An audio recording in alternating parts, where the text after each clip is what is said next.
Hello and Assalamu alaikum. Ni hao, Taja hao. I am Majid Bashir, currently a level 1 PG student at Chongqing Medical University और आप देख रहे हैं diary of a gold medalist. आज की video में हम बात करेंगे कि CSC स्कॉलरशिप के लिए एजुकेशनल रिक्वायरमेंट्स क्या हैं, कि आपके कितने मार्क्स होने चाहिए, कितने परसेंटेज और क्या CGPA होनी चाहिए और कितने आपके आर्टिकल्स होने चाहिए कि आप अपने आप को इस अहल समझ सकें कि जी मुझे तो CSC मिल के रहेगी। तो चलें जी स्टार्ट करते हैं। वीडियो के पहले हिस्से में मैं बात करूंगा ऐसे स्टूडेंट्स की जो एमफिल के लिए अप्लाई करना चाहते हैं, और वीडियो के दूसरे हिस्से में हम बात करेंगे ऐसे स्टूडेंट्स की जो यहाँ PhD के लिए अप्लाई करना चाहते हैं। तो उन सब की क्या क्या रिक्वायरमेंट्स हैं और क्या क्या चीज़ें चाहिए होती हैं उनके बारे में आज हम बात करेंगे। तो चलें जी लेट्स स्टार्ट।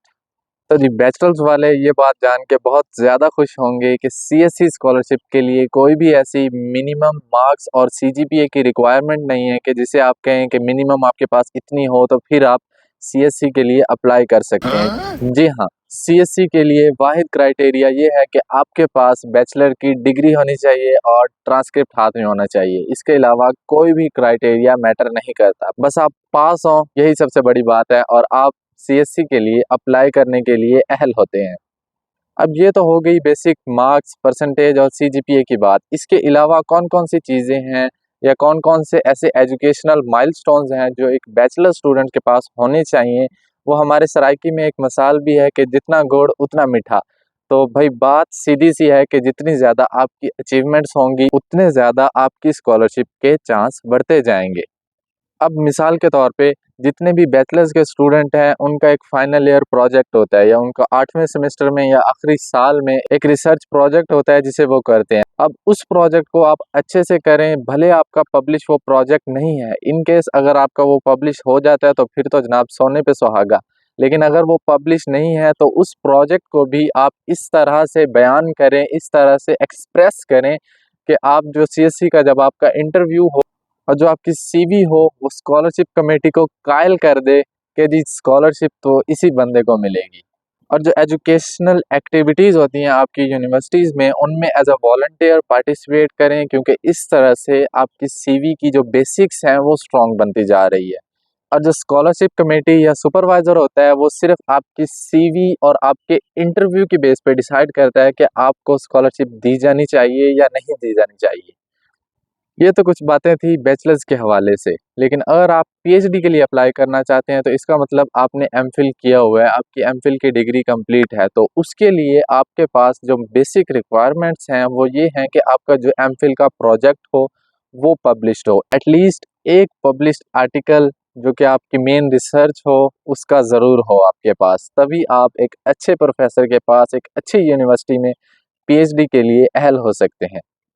और इसके साथ साथ अगर आपके पास कोई रिव्यू भी है, सिस्टमैटिक रिव्यू भी आपने किया हुआ है MPhil में, तो ये भी वही सोने पे सुहागे वाली बात हो जाती है और आपके स्कॉलरशिप के चांसेस को इंक्रीज़ करती है ये बात भी।